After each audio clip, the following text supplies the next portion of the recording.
En estas vacaciones, si sales de casa, respeta los señalamientos viales y conduce dentro de los límites de velocidad permitidos, sobre todo en carretera. Radio Universidad, la cultura universal. Felices vacaciones. Yo en el trabajo escucho Radio Universidad. Tu frecuencia universitaria, 89.5 FM. Radio Universidad. La cultura universal. Ecos de la antigüedad. El aprendizaje del hombre en su recorrido por la historia a través del tiempo. Análisis, reflexiones, leyendas, tradiciones y mitos desde una óptica diferente. Una producción de Raúl Rodríguez Lucio para Radio Universidad.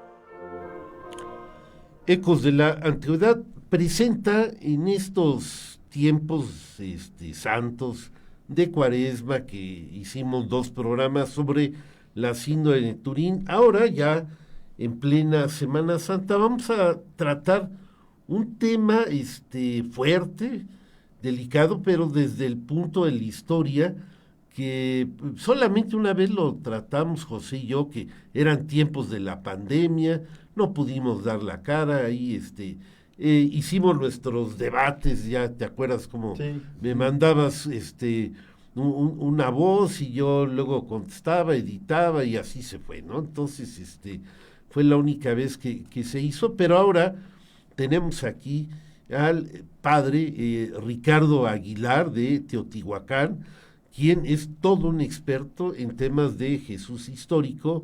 Y bueno, pues entre los tres vamos a comentar cuándo aparecen las primeras noticias sobre esto de manera histórica. Vamos a verlo como si fuéramos historiadores y quisiéramos ver cómo nació Mahoma o cómo vivió o cosas así, no sé, Buda. Más o menos este es el tipo de ejercicio que lo vamos a abordar. Muy bien, en cabina de controles se encuentra Michelle Solís, ya aquí listo otra vez aquí, nos viene a visitar.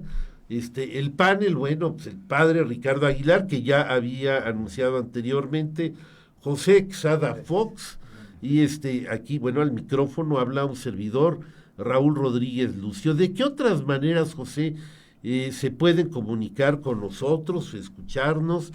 Ya sabes, el famoso papel rosita. Pues sí, buenos días. Además de sintonizarnos en el radio y en Facebook, nos pueden escuchar en el celular por medio de las siguientes aplicaciones: Radio Garden, TuneIn, MyTuner, Radio Box, Simple Radio, Radio México. Y si tienes Alexa o bocina inteligente, solo tienes que pedirle reproduce radio UAQ 89.5 FM y nos encontrará fácilmente. Perfecto. Pues así va a ser. Y vamos, primero, Ricardo, bienvenido otra vez. Estuviste hace 2 años, ¿no? Más o menos. Hace 2 años, el día 15. Por estas fechas, y la verdad es un privilegio y un honor para este programa que nos vuelvas a acompañar, esperando que sean 2 programas. Vamos a ver si es posible, pero trataremos de aprovechar tu sapiencia, tus estudios, que son profundos. Y bueno, José, gracias por estar aquí.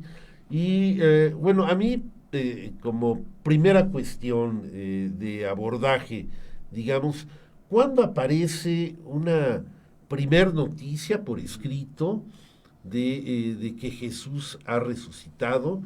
Y todo, y en qué contexto, de qué manera, y digamos que en base a eso podemos empezar un diálogo.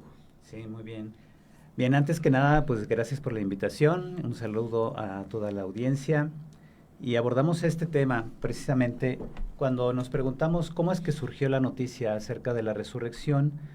San Pablo en la primera carta a los Corintios, en el capítulo 15, da una primera referencia por escrito, pero alude a una tradición que él dice haber recibido. Dice, por ejemplo, comenzando el capítulo 15, les hago saber, hermanos, el evangelio que les prediqué, que han recibido y en el cual permanecen firmes, por el cual son salvados, si lo guardan tal como se lo prediqué. O sea, hasta ahí esa introducción dice, cuidado, esto es lo esencial. Y ahora sí continúa. Si no, habrán creído en vano. O sea, esa es ya como la advertencia. Y viene el contenido. Les transmití, en primer lugar, lo que a mi vez recibí, que Cristo murió por nuestros pecados, según las Escrituras, que fue sepultado y que resucitó al tercer día, según las Escrituras, que se apareció a Cefas y luego a los 12, después se apareció a más de 500 hermanos a la vez, de los cuales todavía la mayor parte viven y otros murieron. Luego se apareció a Santiago, más tarde a todos los apóstoles, y en último término se me apareció también a mí, que soy como un aborto. Bien, ahí tenemos, por ejemplo, la referencia a que Pablo recibió una noticia que él guarda celosamente, que él comunica tal como la recibió, indicando que es esencial que todo el mundo guarde esta tradición. Y eso nos deja ver cómo en los orígenes de la predicación acerca de la resurrección se manejaron fórmulas breves. Antes que continúes, o sea, una curiosidad. Quizás muchos estén esperando dónde están los relatos de la resurrección, qué dijo Mateo, qué dijo Marcos, qué dijo Lucas, qué dijo Juan, y dirán, ¿por qué Pablo? ¿No? O sea, no sé si nos pudieras decir por qué Pablo y no los relatos evangelios. Sí, porque sabemos que hoy en día, por ejemplo, Pablo empieza a escribir sus cartas en torno al año 50 con Primera Tesalonicenses. Se considera que la primera carta a los Corintios, que es este texto que acabamos de leer, se escribió en torno al 55 o 56. Sin embargo, él escribe más o menos unos 15 años antes del primer evangelista, que es San Marcos. Hoy sabemos que Marcos escribe en torno al 70, Mateo en torno al 80, Lucas por el 80-85, por ahí, y finalmente Juan en los años 90. Esto se concluye a partir de una serie de análisis, tanto literario como histórico, referencias también con datos extrabíblicos, con los que se puede ir cotejando la información contenida en esos evangelios.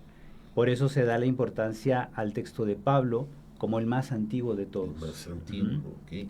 Antes que cualquier relato evangélico. De hecho, los relatos aparecieron temporalmente después de las formulaciones breves. Entre las formulaciones breves encontramos formulaciones de profesiones de fe en la resurrección y formulaciones de himnos centrados, por ejemplo, en textos de exaltación, que Jesús fue exaltado a la diestra del Padre, que ascendió a los cielos, etc. Entonces, temporalmente fueron estas formulaciones primero y después aparecieron los relatos. Entre esas formulaciones encontramos pues algunos elementos fundamentales, digamos un orden inversivo de situaciones. Por un lado, siempre se atribuyó al principio a los hombres en general, pero muy concretamente a las autoridades de Jerusalén y a los romanos, la muerte de Jesús, y se atribuye a Dios la resurrección. Es decir, la fórmula Jesús fue resucitado es una fórmula antiquísima, es anterior a la de Jesús resucitó de entre los muertos. Dios ha resucitado a Jesús de entre los muertos. Así es, esa fórmula muestra un Jesús pasivo y el agente de la acción de la resurrección es el Padre. Ajá. Y después ya viene la formulación que Jesús subió al cielo y está sentado a la derecha del Padre. Esa es formulación de exaltación. Ajá. Entonces, bueno, cuando uno se pregunta cómo surgió entonces la fe pascual de los cristianos, sabemos entonces que después de la muerte y sepultura de Jesús, podemos plantearnos la pregunta, ¿cómo surgió entonces esa fe? Los libros que abordan la vida de Jesús desde una perspectiva estrictamente histórica suelen concluir con su ejecución y sepultura. Todas las investigaciones llegan a ese punto. Y entonces se sabe que todo lo relativo a la proclamación de la resurrección entra más en un campo de fe. Primero porque nadie estuvo presente en el sepulcro cuando Jesús resucitó, no hay pruebas científicas de la resurrección. Alguien hablará del manto de Turín, etcétera, pero pues eso lo estuvimos eso lo vimos hace sí, estas 2 semanas. Sí. Sí, pero por ejemplo no se puede utilizar el manto como una prueba o Así demostración de la resurrección. Eso se considera una reliquia que nos hace pensar en todo eso, pero no tenemos cómo probar que ese mismo manto fue el que envolvió a Jesús. Ajá. Oye, José, no sé si ya están llegando muchos mensajes. Vamos viendo. Vamos a ver, perdón, vamos a hacer el break para los mensajes. Alejandra Hernández Ugalde. Ay, hola Ale, ¿qué tal? Buenos días. Buen día a todos. Ese estupendo foro presente para seguir con esos temas tan bonito e interesantes. Saludos. Maggie La Torre está viendo el video. Hay una Ali de la Serna, ¿no? Sí, Ali de la Serna y voy.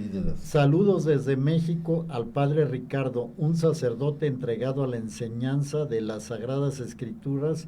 Lo admiramos y orgullosas de ser sus alumnos. Saludos. Gracias. Luego, ahora sí se expresa Maggie de la Torre. Muy buenos días. Con el gusto de escucharlos y seguir este tema. Saludos al panel. Gracias, Maggie. Tu hermana, mi hermana Ale. Alejandra. Buenos días, Raúl, al panel. Buenos días, padre Jerónimo Arellano. Saludos, padre Jerónimo Arellano. Saludos al doctor y a don José. Buen día, Cristo resucitó. Gracias, padre. Qué bueno que nos escucha. Luis Reyes Vázquez.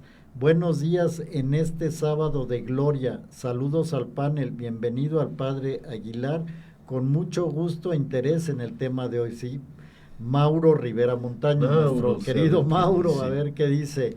Lo que hace la diferencia de Saulo Pablo de los demás apóstoles es que él conoce al Hijo de María ya resucitado. Bien, Mauro. Muy bien, Mauro. Sí. María del Refugio Urbino Conde, desde Reynosa, Tamaulipas. Saludos, bendiciones, padre Ricardo y demás cabina. Gracias. Hasta ahí tengo, no sé si tú tengas por ahí. No, hasta ahorita no me ha llegado a mí algo aparte. Muy bien, gracias por sus anuncios. No sé, José, un comentario sobre lo que se ha vertido hasta ahorita, por favor. Bueno, yo lo que en estas tradiciones antiguas, según Pagola, que es el libro que estuve leyendo, el de José Antonio Pagola, que trata de ser histórico porque hace, como hemos visto, una recopilación de toda la investigación histórica que hasta el momento que escribió su libro había, ¿verdad? Él sí trata un capítulo de resurrección, a diferencia, como dijiste, de otros que se dedican al Jesús histórico, ¿verdad?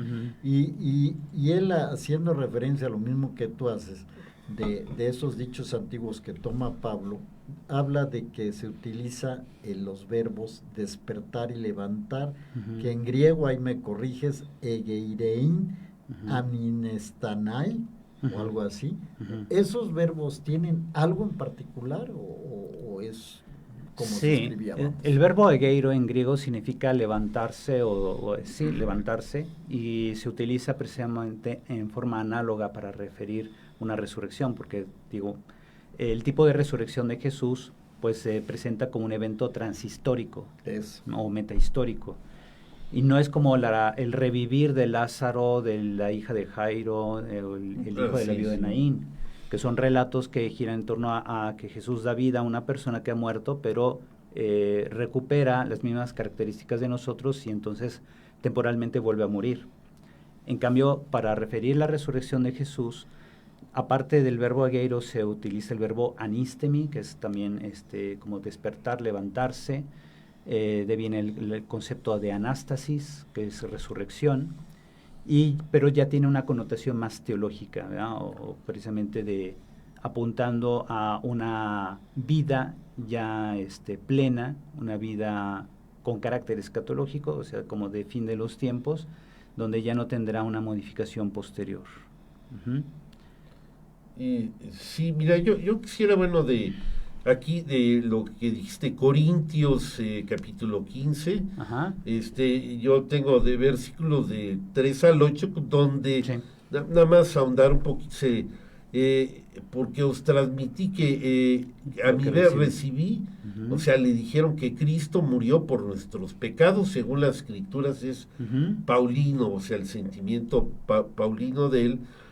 Y aquí como la escena, pero sin todos los adornos que vienen en los evangelios, que fue sepultado y resucitó al tercer día, según las Escrituras, y que se apareció a Cefas y luego a los 12. O sea, no hay obviamente nada de lo que aparece de ya escenarios montados mucho más completos, como son los evangelios que ya hablan de un sepulcro vacío. Aquí en Pablo no tenemos sepulcro vacío ni nada. Entonces, digamos como que escueto, digamos, para que seguramente el evangelista pues se toma de aquí, porque ya es posterior y empieza a desarrollar estos escritos paulinos. Entonces es un comentario. Como les decía precisamente al inicio, se dan formulaciones breves, son enunciados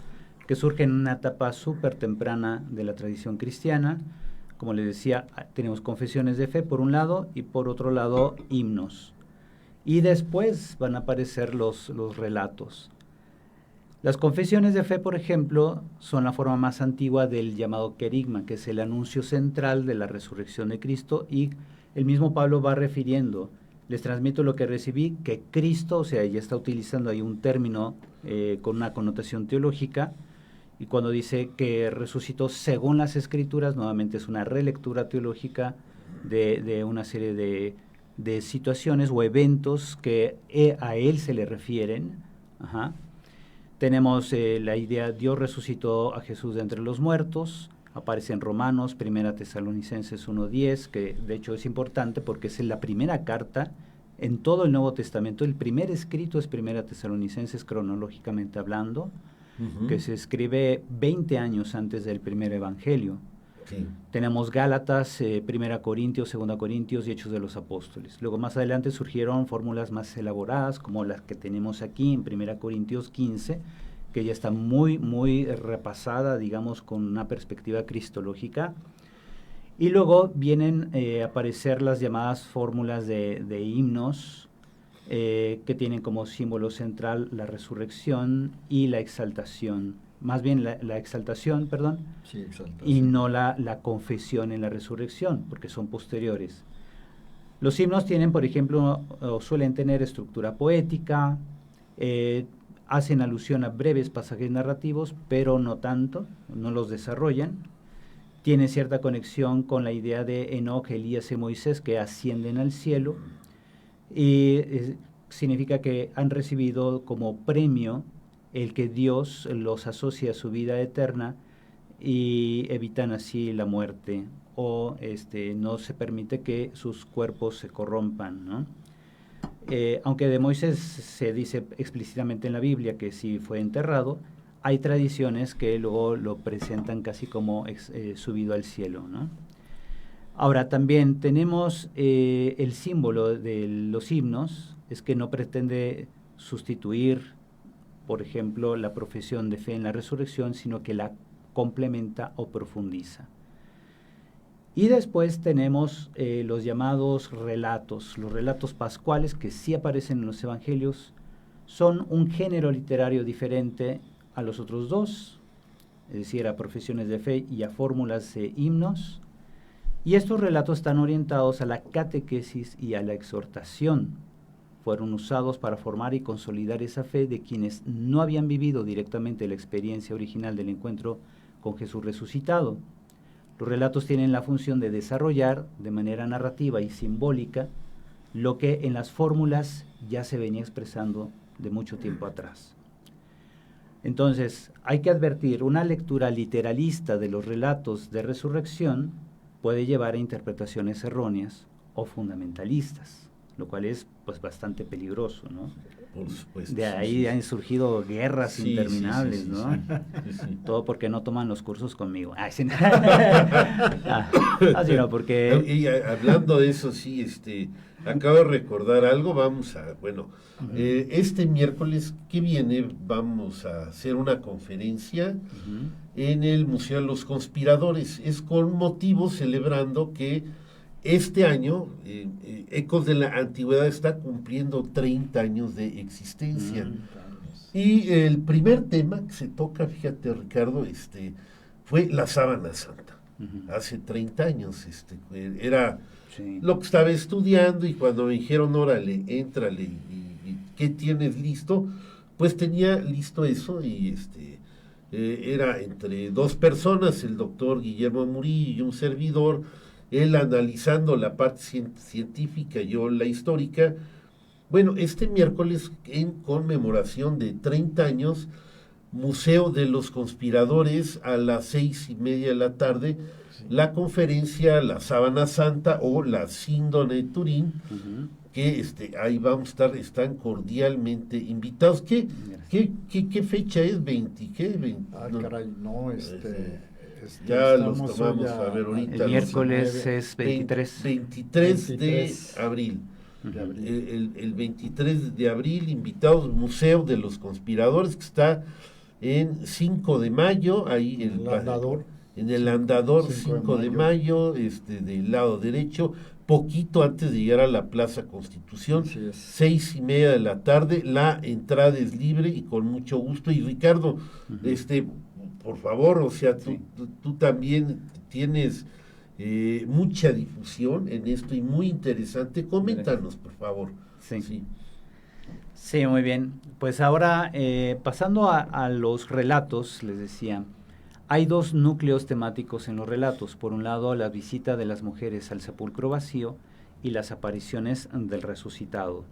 San Pablo, en 1 Corintios 15, refiere lo segundo, las apariciones, pero jamás habla de las visitas de las mujeres al sepulcro. Entonces, ahí como que se despierta la sospecha, ¿no? A ver, yo quisiera hacer una pregunta, no sé si cabe aquí.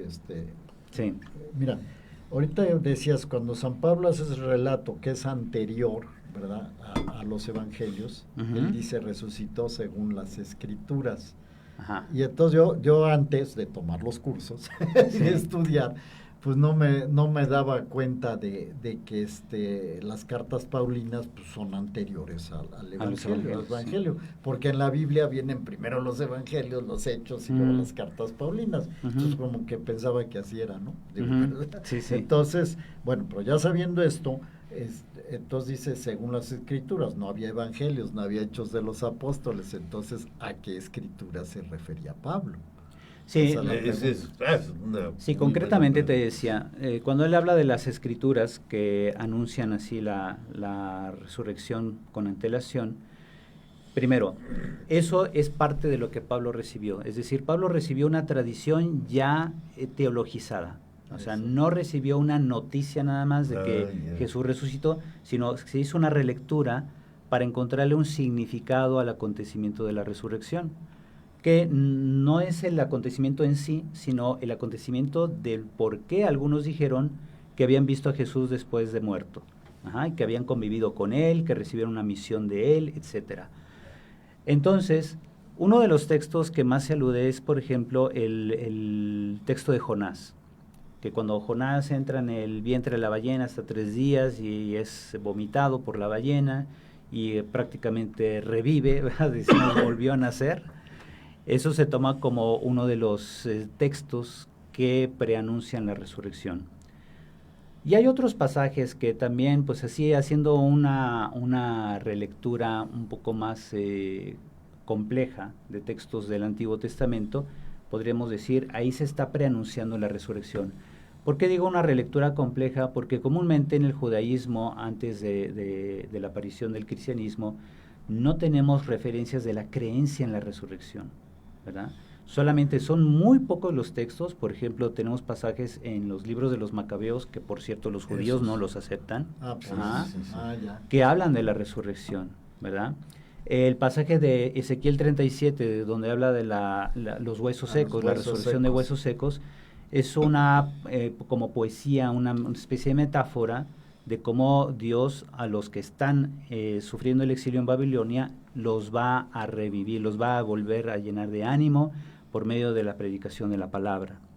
Entonces no está hablando de una resurrección final de los muertos, sino que poéticamente está diciendo: Yahvé con la predicación les devolverá a ustedes el ánimo, ¿verdad? Va a restaurar a este pueblo que ahora está como muerto.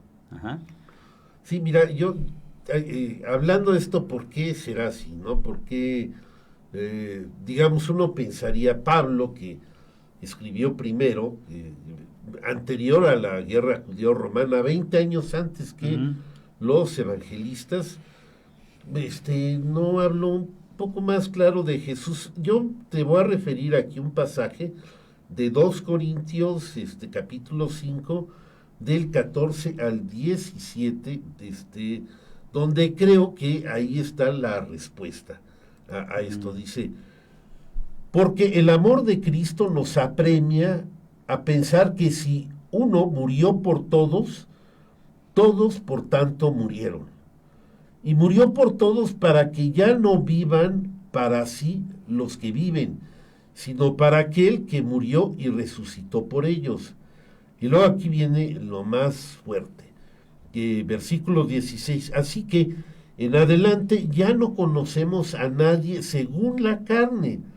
Y si conocimos a Cristo según la carne, ya no le conocemos así.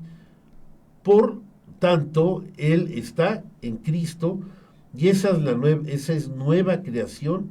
Pasó lo viejo, todo es lo nuevo. Entonces, me parece muy, muy fuerte. O sea, no le interesa el Jesús histórico, por llamarlo de alguna manera, o la vida real de el Jesús viviente, sino ya más bien una exaltación de Jesús después de su muerte, el resucitado, el glorificado, etcétera, etcétera. Sí. Este pasaje a mí siempre me ha hecho mucho ruido. No sé qué nos puedas decir al respecto. Sí, podría verse que quizá aquí, más que Pablo rechazar la idea del Jesús histórico o restarle importancia, es darse cuenta de que Jesús resucitado ya conlleva el resultado de la obra entendida desde la perspectiva de Dios como una obra de salvación. Entonces, Pablo lo que está haciendo aquí es contraponer su conocimiento actual de Cristo, que es un conocimiento teológico, salvífico, soteriológico, lo está contrastando con la idea que él tenía de que Jesús era un simple fundador de una comunidad que él perseguía antes de hacerse predicador. Y entonces por eso dice: en adelante ya no conocemos a nadie según la carne, y si conocimos, es decir, ya no nos limitamos a la perspectiva de lo meramente terrenal, ¿no? Dice: y si conocimos a Jesús según la carne, o sea, si le dimos importancia como un hombre que andaba predicando de un lado a otro, ya ahora no le conocemos así, que significa de que ahora lo vemos como un salvador. Ajá.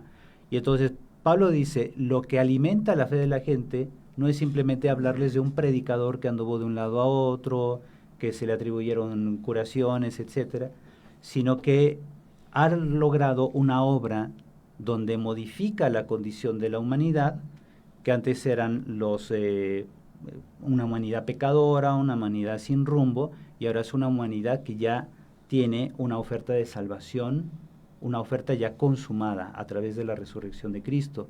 Y por eso Pablo le da más importancia al Cristo de la fe que al Cristo de la historia, que al Jesús de la historia. Sí, lo cual sí se me hace muy, muy fuerte.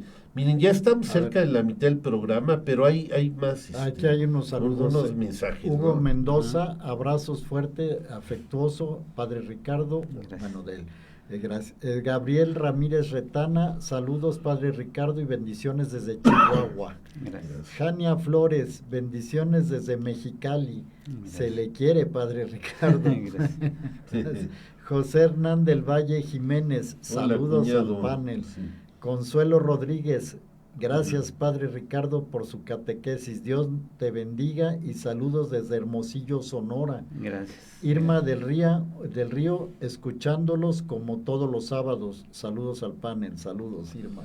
Muy bien. Ahí es lo que tengo, Raúl. Pues ya estamos a la mitad de nuestro tiempo. Ahorita nos vamos a ir a la identificación de nuestra emisora, una pequeñita pausa musical y regresamos inmediatamente con ustedes.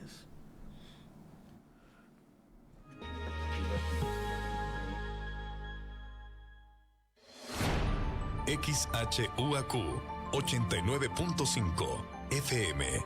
Radio Universidad. Transmitiendo para ti las 24 horas del día. Estudios y oficinas. Centro Universitario, Cerro de las Campanas. Planta transmisora. Campus Exaeropuerto de la Universidad Autónoma de Querétaro. Carretera Yechimequilla sin número, Ejido Bolaños. Radio Universidad. Integrante del Sistema de Radio, Televisión y Cinematografía de la Universidad Autónoma de Querétaro. Radio Universidad. 89.5 FM. La cultura universal. Radio Universidad.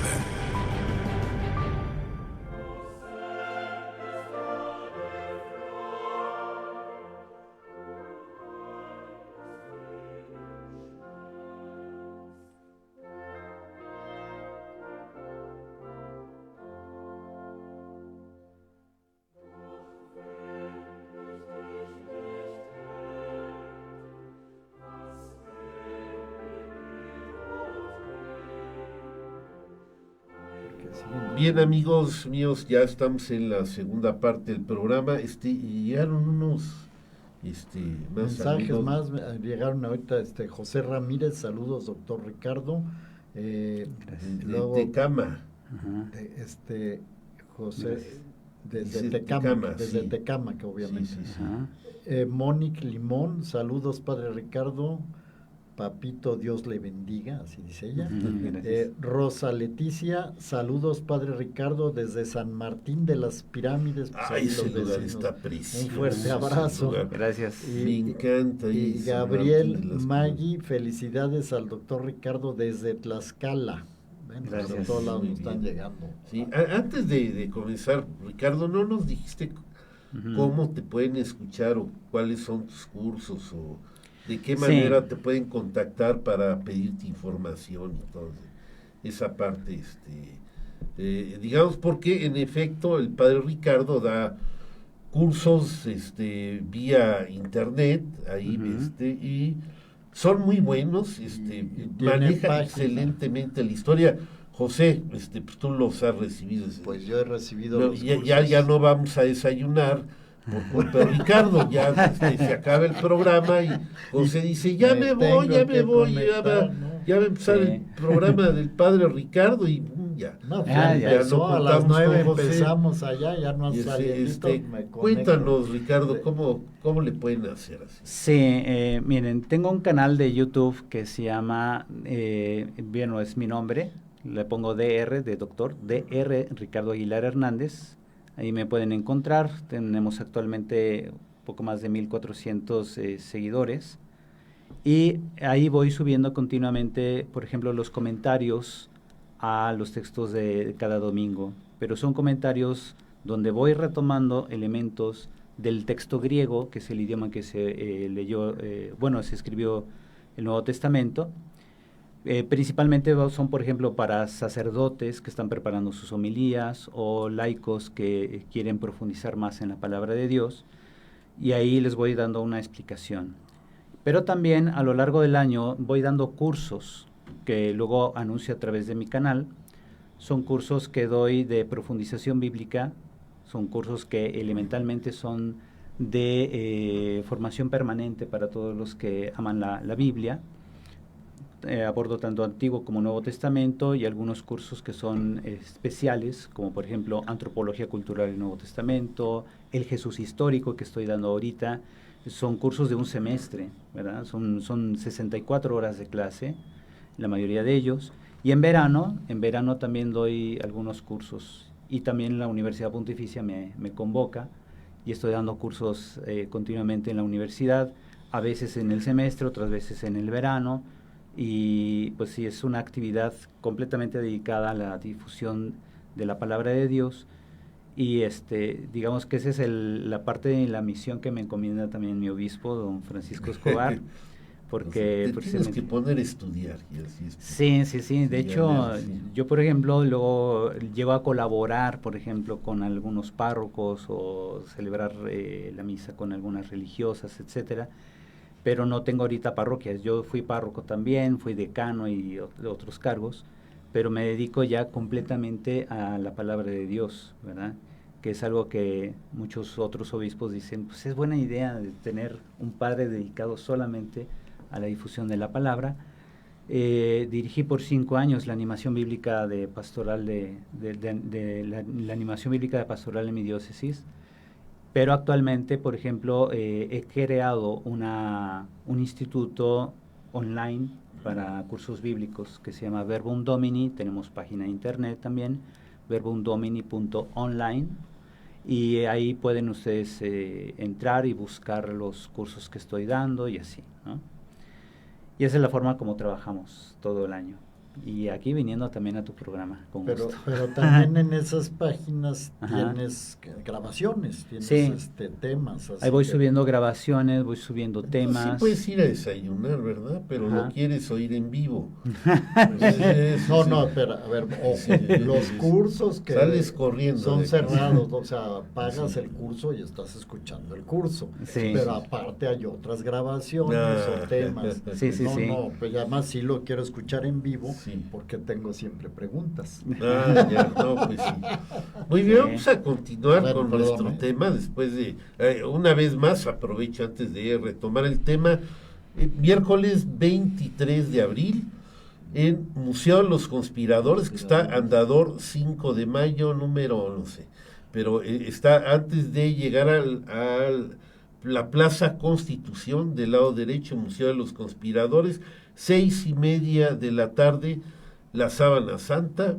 Es una conferencia con motivo de los 30 años que está cumpliendo esta producción en este año 2025 de Ecos de la Antigüedad, que empezó en 1995. Están cordialmente invitados y la entrada es libre.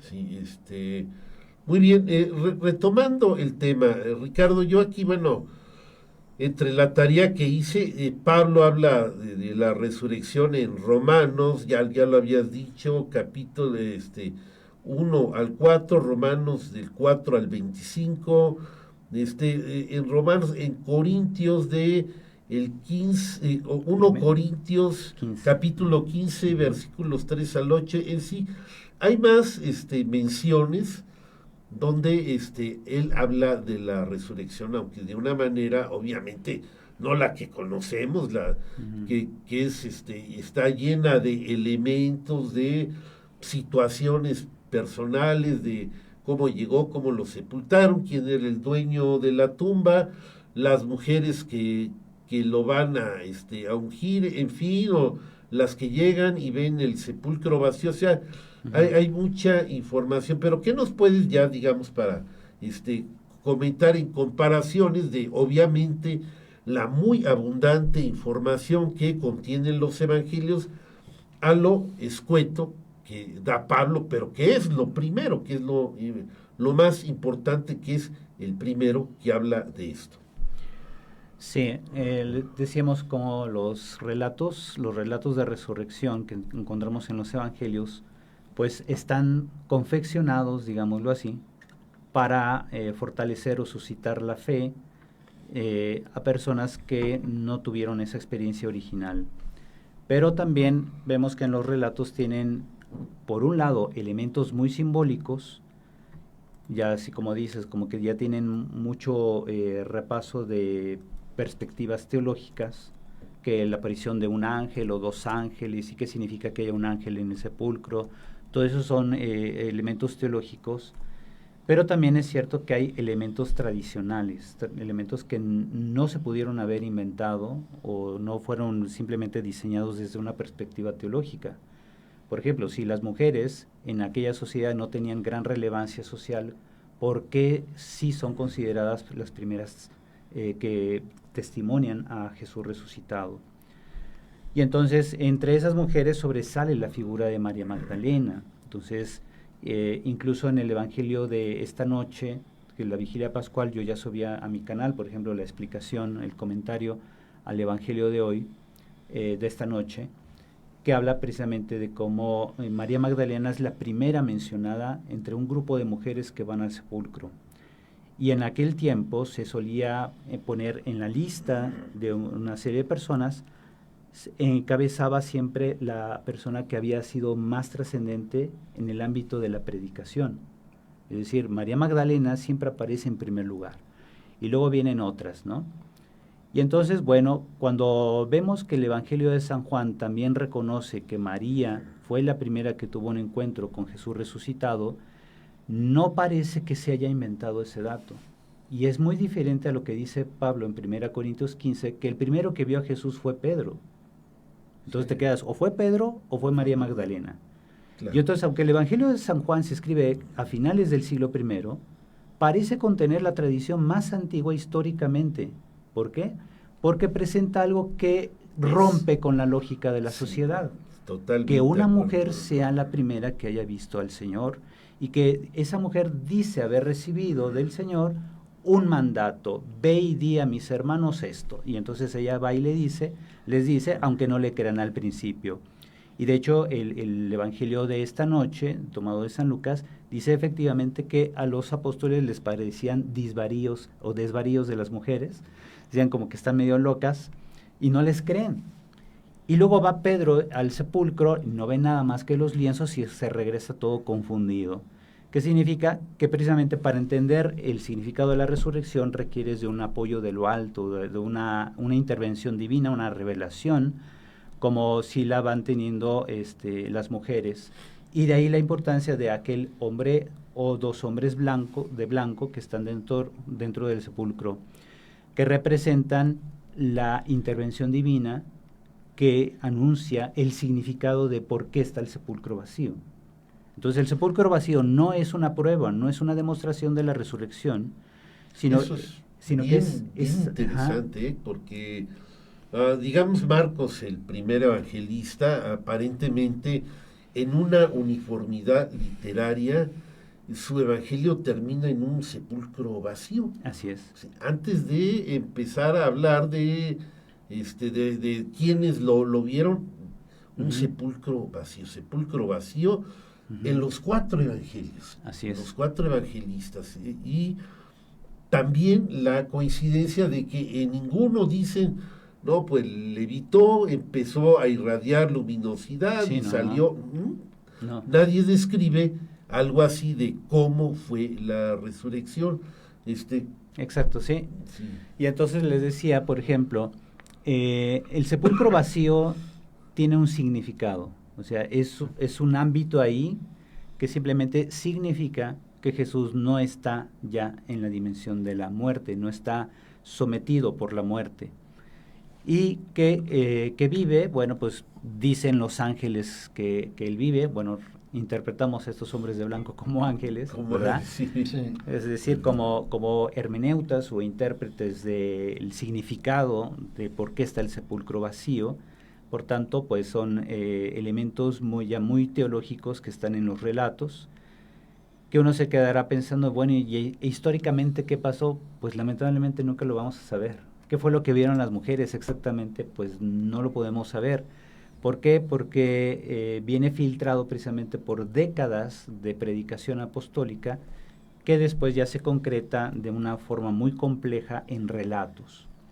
Sin embargo, por ejemplo, la referencia de que María Magdalena encuentra a Jesús, eso sí es diferente. O sea, no ve a un ángel, dice el Evangelio de San Juan, sino que ve a Jesús. Y entonces el relato del encuentro de Jesús con María Magdalena hace pensar en una nueva creación, donde el nuevo Adán y la nueva Eva, que representa María Magdalena, aquí representa a la Iglesia como esposa de Cristo, que recibe de Cristo la semilla de la fe, de la cual van a surgir los nuevos humanos, los nuevos cristianos. Es una lectura completamente teológica, hay elementos históricos que solamente podría ser que María Magdalena fue la primera que lo vio, que esto ocurrió quizá en una zona muy cercana al sepulcro, lo cual es el huerto que está ahí o que estaba pues en ese tiempo en el Gólgota, y de ahí en fuera todo lo demás es como un revestimiento teológico, ¿verdad? Así es. Tengo una pregunta aquí que me llegó al WhatsApp y ahorita leemos los mensajes.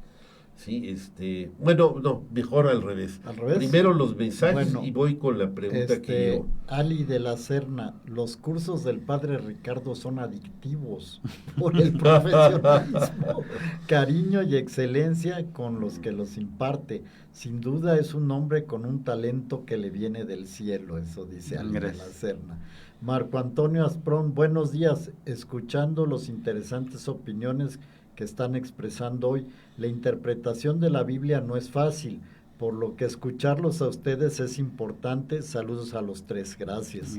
Y Maggie de la Torre pregunta, Padre Ricardo, ¿podría volver a dar la página en donde está su homilía de la Vigilia Pascual de hoy? Muchas gracias. Sí, gracias. Es en mi canal de YouTube. Ahí les digo, mi canal es DR Ricardo Aguilar Hernández. DR porque pues tengo el doctorado, sí. ¿Verdad? Tengo doctorado en teología bíblica, y entonces así me buscan, DR Ricardo Aguilar Hernández. La figurita que uso es una imagen del Espíritu Santo, que parece ahí una palomita, ¿verdad?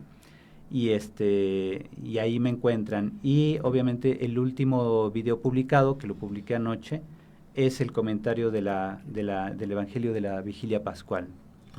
¿Y hay más? Vamos con la pregunta de nuestro compañero que no le gusta venir los sábados, Gerardo. No, ¿quién será? No hay que decir. Dice, los romanos escribían todo en cuanto a lo que sucedía en Palestina. De hecho, esa era la misión tanto de Herodes, ha de ser Antipas, como Pilatos. Y luego viene ya la pregunta, ¿acaso no existe un informe romano sobre la milagrosa resurrección de Jesús? ¿O algo que haya escrito Plinio, Tácito, Flavio Josefo, etcétera, etcétera? ¿Alguien ajeno al cristianismo? Gerardito Sánchez. Sí, lo que tenemos de algunos escritos son referencias a las comunidades que adoraban a Jesús como a un Dios. Dice, por ejemplo, Plinio el Joven, cuando escribe al emperador Trajano, ¿verdad? Que ve con preocupación a esas comunidades, que no siguen, digamos, las costumbres de Roma, etcétera.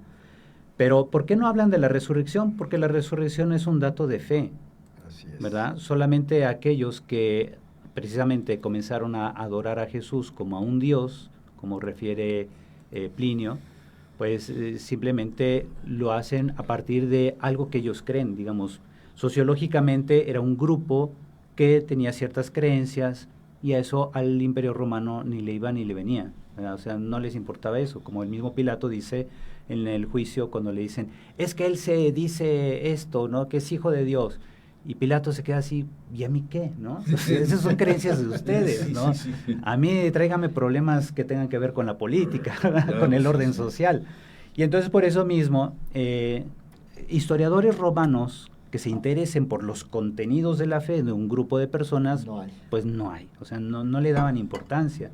Pero sí le daban importancia cuando ya las comunidades de seguidores de Jesús empezaron a crear cierto problema. Por ejemplo, que en los cultos donde se hacía, en los templos, perdón, donde se hacía culto a los dioses protectores de Roma, las comunidades de seguidores de Jesús empezaban a ir a invitar a la gente a que no entrara y no participara de esos cultos idolátricos, y entonces, como en esos cultos la gente solía dar dinero para el imperio, pues ahora ya no lo daban, y eso empezó a generar como primero pues una sospecha de, ¿y estos quiénes son? ¿No? ¿Y por qué están haciendo eso? Y entonces empezó a surgir un resentimiento hacia los cristianos en cuanto que significaba o representaban un obstáculo también para que Roma recibiera un poquito de dinero. Pero otra cosa también, por ejemplo, el que se negaban a venerar las estatuas de los emperadores y otras cosas, que empezó a generar mucha controversia social, y las persecuciones pues ya vinieron mucho tiempo después, ¿verdad? Pero al principio hubo un desprecio social hacia los cristianos hacia finales del siglo I, precisamente por esto, y ya entrado el siglo II con Trajano, que allá por el año 110, es cuando tenemos estos escritos que dicen, pues ya los cristianos son como una plaga social, ¿no? Están creando mucha controversia, son molestos, no quieren continuar nuestras tradiciones, no respetan la autoridad, o eso le parecía a este autor, y hasta ahí, ¿verdad?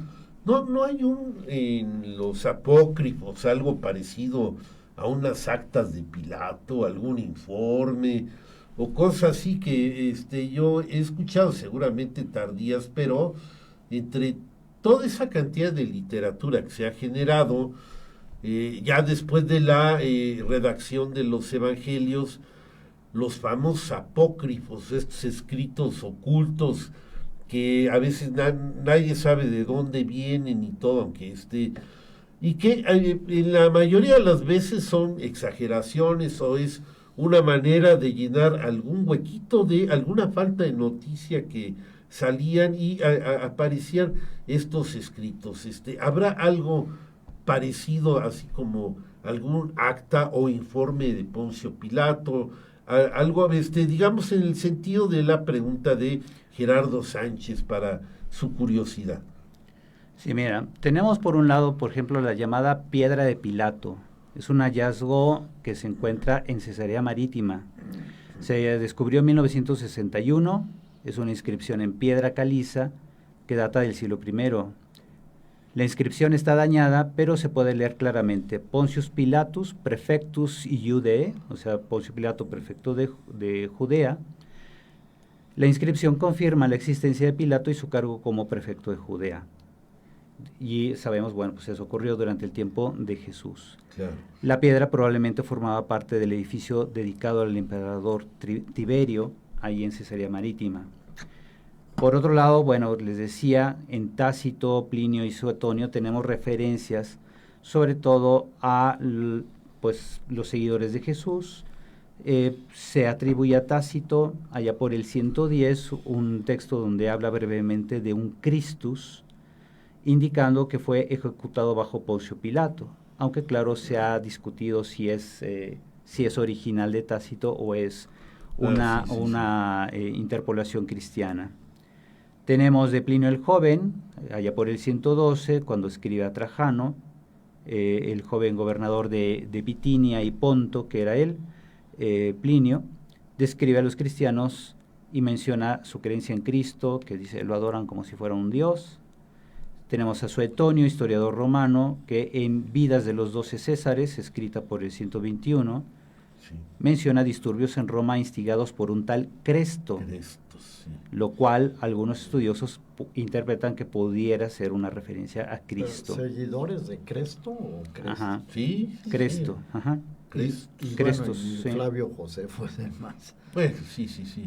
Ahora, sí, perdón, aquí, ¿por qué no hay lápidas directas que mencionen a Jesús? Bueno, pues entonces tenemos las lápidas, estaban generalmente dedicadas a individuos de cierta prominencia social, como funciones militares o ciudadanos ricos.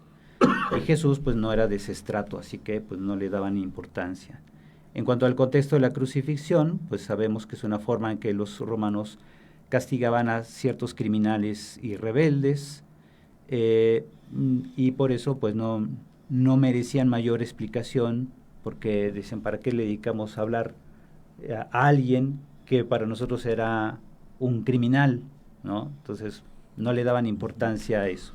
Se nos está acabando el tiempo, ya hemos llegado nada más que a las despedidas, algún punto de conclusión muy breve de todo lo que hemos dicho de Pablo y sí, esto. Así en síntesis, bueno, lo que importa desde el enfoque histórico cuando se habla de la resurrección es cómo reconstruir lo que fueron las fórmulas principales o que originalmente empezaron a utilizar los seguidores de Jesús para afirmar que él estaba vivo, ¿verdad? No se puede reconstruir históricamente la resurrección como tal, porque no hubo testigos del momento de la resurrección, etcétera, pero sí se puede reconstruir cómo empezó la predicación sobre la resurrección. Y entonces ahí es donde encontramos, a partir de textos bíblicos, encontramos precisamente pasajes donde se refieren fórmulas breves y relatos. Esas fórmulas breves son, por un lado, fórmulas de profesiones de fe en la resurrección, y por otro lado tenemos himnos, y finalmente tenemos los relatos de resurrección que llegaron mucho tiempo después, y de los cuales, no obstante, se puede sacar como núcleo histórico que Jesús se manifestó al menos a María Magdalena, lo cual se reporta con detalle en el Evangelio de San Juan, capítulo 20, y de ahí en fuera todo lo demás ya es como un revestimiento teológico para significar lo que fue la resurrección. Pero cuando Pablo dice 500 gentes, no más. Ya se nos acabó el tiempo. Ojalá y pudiera estar de hoy en 8, esperemos que se pueda hacer para la segunda parte de este tema. Gracias. Aquí a Michelle Solís en controles técnicos.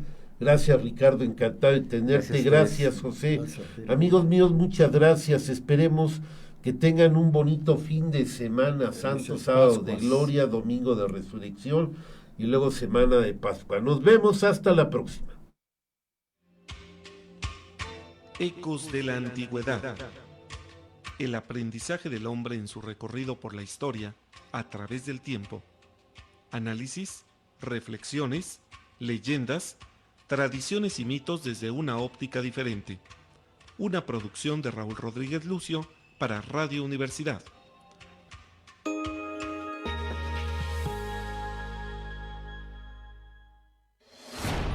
XHUAQ 89.